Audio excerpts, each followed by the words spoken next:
শেখ হাসিনা পালানোর পর মানুষের মনে যে পরিবর্তন এসেছে সেটা বুঝতে না পারলে ব্যক্তি, দল ও দেশের ভবিষ্যৎ নেই।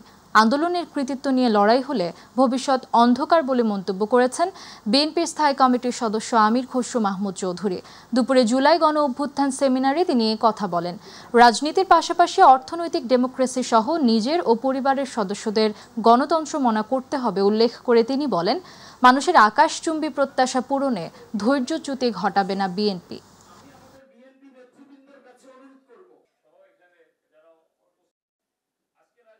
আমরা স্যাক্রিফাইস করছি, তো আমি স্যাক্রিফাইস করছি বলে প্রত্যেকদিন বলতে হবে এটাকে আমার অধিকার। আমি তো দেশের জন্য স্যাক্রিফাইস করেছি। এটা আমি আবারও বলছি যে মুক্তিযুদ্ধ করেছি আমার সারা জীবন, এখন দেশ আমাকে দেখাশোনা করতে হবে। আমার 14 গোষ্ঠী মুক্তিযুদ্ধ বিক্রি করতে করতে করতে করতে দেশই ধ্বংস হয়ে গেল।